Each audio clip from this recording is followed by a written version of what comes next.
Sir नमस्ते आपको, आए हुए आपको अतिथियों को सबको नमस्ते। मेरे मन में बस एक सवाल था कि मेरी शादी को 5 साल हो गए, 5-7 साल हो गए।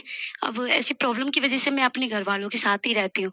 तो मेरी बेटी है डेढ़ 2 साल की मतलब, फिर मैं अपनी बेटी को छोड़ के नहीं बीएड भी कर रही हूँ, वहाँ पे भी जाना होता है और फिर घर पे भी। तो मतलब ये समझ नहीं आता कि अपने लक्ष्य को देखूँ या अपनी बेटी की ज़िम्मेदारी को निभाऊँ। तो इसमें मेरा कन्फ्यूज़न है कि मैं कैसे आगे बढ़ूँ और कैसे क्या करूँ? मार्गदर्शन करें सर। किसी को नहीं छोड़ सकते आप। आपको सबको लेकर चलना ही पड़ेगा। आप अपनी बीएड की एजुकेशन नहीं छोड़ सकती।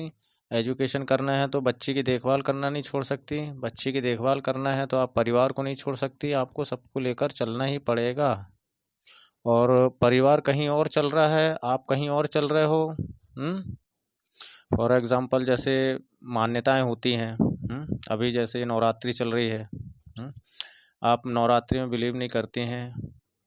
इसलिए नहीं करती हैं क्योंकि आप शायद दुर्गा सप्तशती पढ़ चुके हैं, उसके पहले के अध्याय उठा के पढ़ चुके हैं।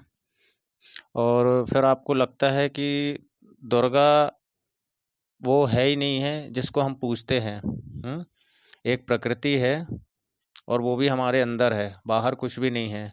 तो अगर उस प्रकृति को, उस देवी को हम किसी मिट्टी मूर्ति, पीतल, सोना, चांदी के सामने झुकाएंगे तो उसको भी झुकना पड़ेगा, हमारा आत्मसम्मान झुकना पड़ेगा। तो हम ऐसा नहीं करेंगे और परिवार हमारा ऐसा ही करता है। तो ये कन्फ्यूज़न भी दूर करना पड़ेगी। आप सही हैं, आप सही एजुकेशन कर रही हैं और आप अपनी संस्कार, अपनी संस्कृति, आप जो परवरिश अपनी बेटी को देना चाहती हैं तो वो भी आपको देना ही पड़ेंगे।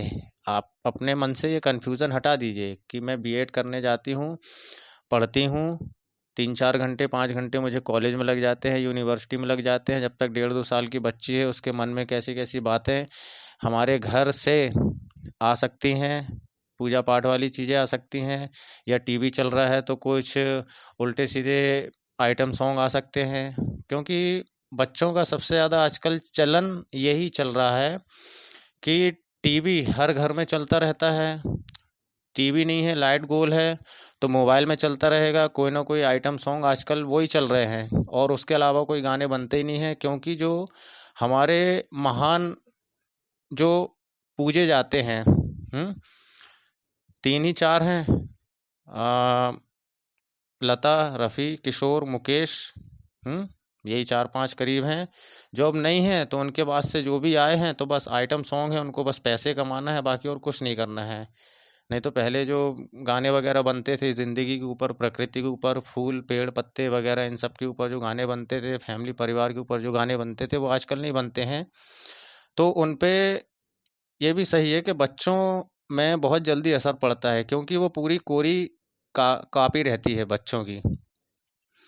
दिमाग पूरा कोरा रहता है। अब उसमें भरना क्या है, तो वो चीज़ उसका विकास होता है और फिर उसके बाद जैसे-जैसे विकास होता है फिर 8-9 साल, 10 साल, 12 साल, ज़्यादा से ज़्यादा 15 साल। उसके बाद से अगर उसके दिमाग में जो चीज़ एक बार भर गई है, पहले जो भर गई है, फिर उसके बाद आप कुछ भी भर दोगे, वो उसमें नहीं भर पाएगी, वो बाहर ही गिर जाएगी, उसमें नहीं भर सकती है। पहले आपको वो अ, बर्तन खाली करना पड़ेगा, हाँ? और खाली करने के लिए आपको इतनी मेहनत करनी पड़ेगी कि हो सकता है कि पूरी ज़िंदगी भी गुज़र जाए। आज आपकी एज करीब 30 प्लस है, 35 प्लस है, और आपके पिताजी अभी हैं, करीब 60 प्लस होंगे, ठीक है? अब आपका कहना है कि मैं परिवार में अपने बेटी को देखूँ, तो बीएड नहीं कर पाती हूँ क्योंकि मेरे दिमाग में रहता है, घूमता रहता है कि हमारी बेटी क्या कर रही होगी, तो वो आपको निकालना पड़ेगा। अब आपके पिताजी 60 प्लस हैं और वो 10 प्लस से जो मान्यताएँ में, जो प्रथाएँ में, देवी-देवताओं में, भगवान में, राम, कृष्ण, शिव में फँसे हुए हैं, झूठे भगवानों में। तो अब अगर आप उनको जाके बोलेंगी कि ये झूठ है और सच ये है, आप पता कर लो, आप पढ़ लो, आप शास्त्र उठा लो, आप नेट में सर्च कर लो, आप ध्यान कर लो, आप गहरी सांस ले लो, सांसों में ध्यान कर लो, तो उनको कुछ भी समझ में नहीं आएगा। हम्म तो मेरा जवाब सीधा यही रहेगा कि आपको सबको लेके चलना ही पड़ेगा, उसके अलावा आपके पास कोई रास्ता नहीं है। हम्म मेरे भी काम रहते हैं। मैं अपना एग्ज़ाम्पल देता हूँ। मुझे 3 से 4-5 घंटे 4 घंटे तो करीब मुझे लग ही जाते हैं, हैं? यही सब क्लास में। उसके बाद फिर मुझे अपना भी काम देखना पड़ता है, तो अब मैं ये नहीं बोल सकता हूँ कि अब मैं अपना काम देखूँ कि ये देखूँ, या वो करूँ।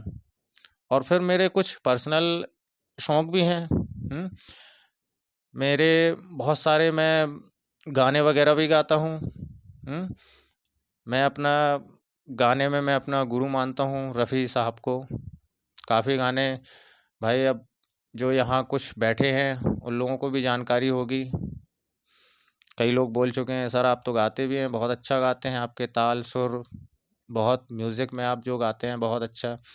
तो मैं सब चीज़ करता हूँ, ये नहीं कि अब मैं जो गाता हूँ तो उसको बंद करना पड़ेगा। भले उससे मुझे कुछ नहीं मिल रहा है, लेकिन मैं अपनी शौक थोड़ी ख़त्म करूँगा। तो सबको लेके चलना पड़ेगा, और जो प्रॉब्लम्स आपके पास है वो लगभग 95% सबके पास होगी, और जो 5% हैं वो या तो परिवार छोड़ के चले गए होंगे, या अलग अलग हो गए होंगे, बस यही सब कन्फ्यूज़न की वजह से, है ना? तो सबको लेकर ही चलना पड़ेगा। अब मैं यहाँ बैठा हूँ, आपने सवाल किया, अब मुझे उस सवाल का जवाब देने के लिए 1 घंटा भी लग सकता है, 2 घंटा भी लग सकता है। कोई मुझसे ये नहीं बोल सकता है कि सर 5 बज गए हैं, ऑफ़िस का टाइम हो गया है, या ड्यूटी का टाइम हो गया है, या बंद होने का टाइम हो गया, कुछ नहीं। मुझे रात के 10 भी बज सकते हैं इधर पे, हाँ? क्योंकि जो सिस्टम चल रहा है यहाँ पे, हाँ, सवाल पूछे जाते हैं, तो ऐसा तो है नहीं कि राजा कौन था, रानी कौन थी और हमने नाम बता दिए, 2 मिनट में दूसरा खड़ा हो गया फिर क्वेश्चन लेके, मुझे पूरा एक्सप्लेन करना पड़ता है, कैसे-कैसे सवाल आते हैं, हाँ? आपने अपनी प्रॉब्लम पूछी, हाँ?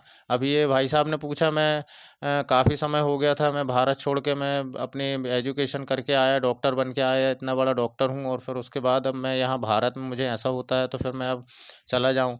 आपको परिवार से प्रॉब्लम है, इनको भारत से प्रॉब्लम है, मैं कहाँ जाऊँ? तो सबको लेके चलना पड़ता है, प्रॉब्लम पे फ़ोकस नहीं करना है। आप कैसे हैं, बस वैसे ही आपकी बेटी भी होगी। वही परवरिश आपकी बेटी की होगी, वही संस्कार आप जो देंगे, वही रहेंगे, उसमें और कुछ नहीं जा सकता है। निश्चिंत होकर अगर आप काम करेंगी तो आपके काम भी सफल होंगे, आपकी पढ़ाई भी सफल होगी, और आपकी बेटी की परवरिश भी सफल होगी। ऐसे कन्फ्यूज़न में आप तीनों चारों जगह से फ़ेल हो जाएँगी फिर तो। ठीक है? सर नमस्ते आपको। आए हुए आपको